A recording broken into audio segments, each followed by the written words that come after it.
दिनांक 3 मार्च 2021 को छपारा में स्वर्गीय ठाकुर उज्जैन सिंह जी के कृषि फार्म में ठाकुर रामजीयन सिंह जी के मार्गदर्शन में शिवकांत ए सिंह, शिवम सिंह एवं अभिषेक सिंह बिट्टू द्वारा आयोजित एक दिवसीय उन्नत कपास खेती प्रशिक्षण में GNKV के कुलपति डॉक्टर प्रदीप बिसेन एवं पूरी टीम पहुंची। बहुत अच्छा मार्गदर्शन दिया गया।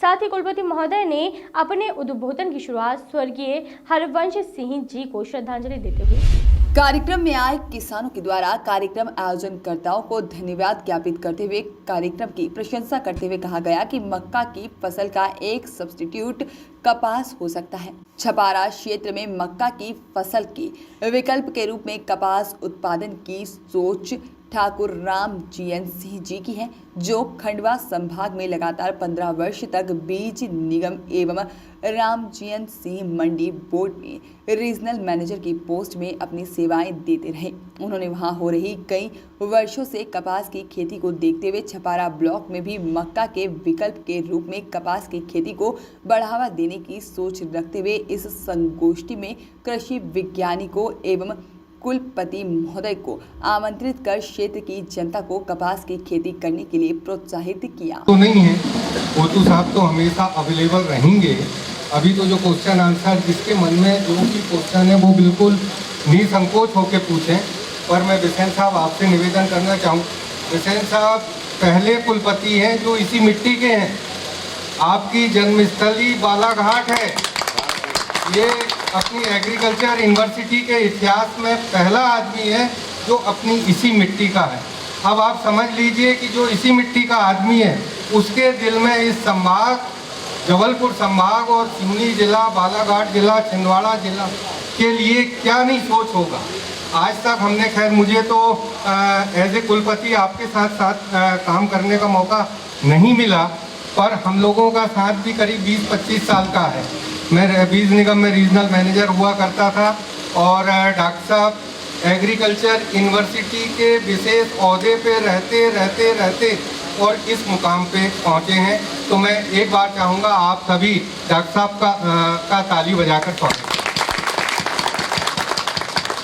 जैसा कि कोतू साहब ने बार बार मेरे बारे में उल्लेख किया, मैं सही में मानता हूँ कि मेरे लिए एक खंडवा खरगोन का 10-12 साल का जो मेरा पीरियड रहा था वो मेरे लिए स्वर्णिम रहा। मेरी ज़िंदगी में दो चीज़ बहुत महत्वपूर्ण रहीं। एक तो आपके बीच का, आपके गांव का रहने वाला मैंने IIT खड़गपुर जैसी संस्था पे अपने भाई साहब के कारण मैंने वहाँ से शिक्षा की। मेरे लिए डॉक्टर साहब सबसे महत्वपूर्ण बात है। दूसरा, मैं खंडवा में रहा और खंडवा में मैंने कपास, जिस आदमी ने, जिस किसान ने जिस क्षेत्र में यदि कपास का उत्पादन कर लिया मतलब उसने हर चीज़ का उत्पादन कर लिया। और हमारे साथ एग्रीकल्चर यूनिवर्सिटी पग पे पहले भी रही है, अभी भी रही है। मैं इस अपनी एग्रीकल्चर यूनिवर्सिटी जवाहरलाल नेहरू कृषि विश्वविद्यालय के लिए एक चीज़ बताता हूँ बड़ी महत्वपूर्ण।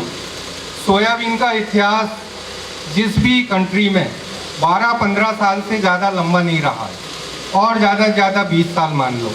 पर आप लोग जो बुजुर्ग लोग बैठे हैं यहाँ पे, राधेश्याम भैया जी बैठे हैं, बड़े भैया जी, सेठ जी बैठे हैं, आप ये देखिए कि अपने यहाँ सोयाबीन का इतिहास 35 साल का रहा है।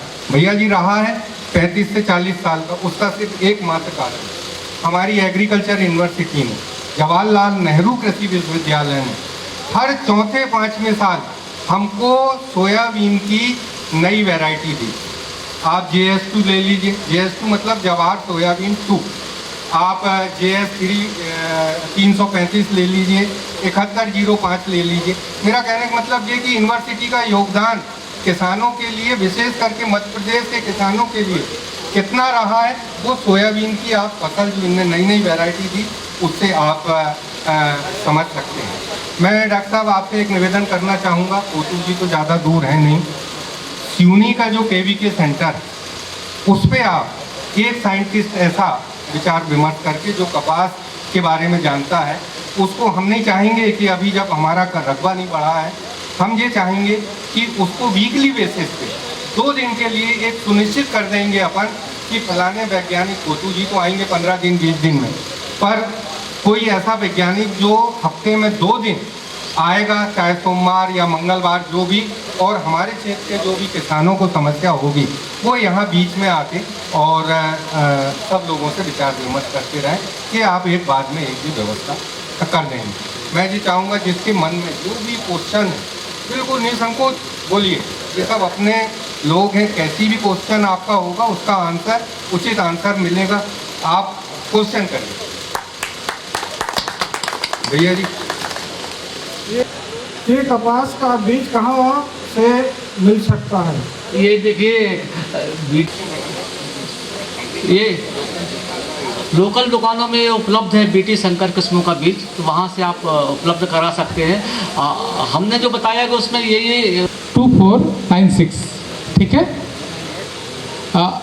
जो हमारी जो नवीन मिट्टी प्रयोगशाला है वो अप्रैल से चालू हो जाएगी। हमने अधिकारी जो है हमारे डीडी ऑफिस के और जो यहाँ के एसओडीओ है, एक टीम हमने यहाँ पर निर्मित करके जारी कर दिया है, उसका आदेश जारी कर दिया है। कुछ हमारे पास अभी बजट्स भी आ गए हैं और कुछ जो हमारे मटेरियल्स लगते हैं वो मटेरियल्स भी हमारे यहाँ पर उपलब्ध हो गया है।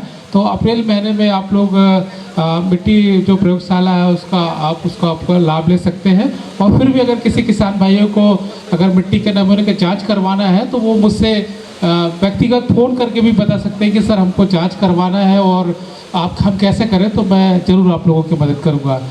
थैंक यू सो मच, मुझे भी यहाँ पर आप लोगों ने बुलाया इसलिए बहुत बहुत धन्यवाद। सर लोगों का भी धन्यवाद कि आप लोग सर इतने दूर से आए। आप लोग का मार्गदर्शन, आप लोग का आशीर्वाद हमेशा हमारे कृषि विभाग के साथ और एज ए DDA मेरे साथ बना रहा है। इसी बात से मैं अपनी बातों को विराम देता हूँ। Thank you so much.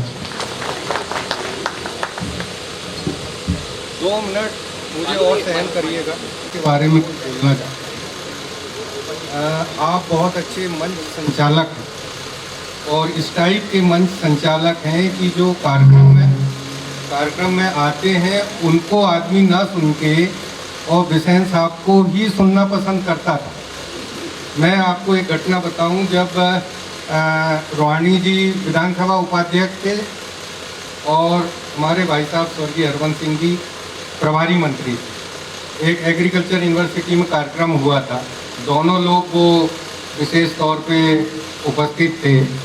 तो वो दोनों मजाक कर रहे थे आपस में और बिसेन साहब को बोला भी कि बिसेन साहब हमारा भाषण रहने दो, आप जो बोल रहे हो हमको भी मज़ा आ रहा है और जो पब्लिक है उसको भी मज़ा आ रहा है। तो आप जो बोले ना कि आप में कितनी क्षमता है सुनने की, आप में बोलने की अपार क्षमता है। इस क्षमता का उपयोग, अभी कितना साल बचा है डॉक्टर? 2 साल, और 2 साल के बाद क्या आना है, और हमारा सिवनी और बालाघाट एक ही जिला, तो हम ऐसी विभूति को, ऐसे आदमी को ऐसा ही नहीं छोड़ेंगे। कहीं ना कहीं आपको जवाबदारी दे के, अब वो मत पूछना कि जवाबदारी कहाँ से देंगे, वो मत पूछना, वो हम लोग डिसाइड कर लेंगे, वो हम और उनमें बड़ी अंडरस्टैंडिंग है। तो आपको ऐसी हस्ती को अपन दिल्ली भेजेंगे। हो सकता है अपने क्षेत्र का उसमें योगदान नहीं रहेगा, पर सिवनी जिला और बालाघाट जिला, आज ये भी ये संकल्प दिवस है, इसको संकल्प मत शामिल करना, पर इसको याद रखना कि एक ऐसे आदमी को, अपने को जिस तरीके से उन्होंने यहाँ पे बताया, तो ये तो एक छोटा सा फैक्टर है खेती किसानी का, कपास का। ऐसा आदमी यदि कहीं दिल्ली या कहीं बैठ के यदि कुछ करेगा, करवाएगा, तो हमारे और आपके लिए कितनी योजनाएं, कितनी नई नई चीज नहीं लाएगा। धन्यवाद।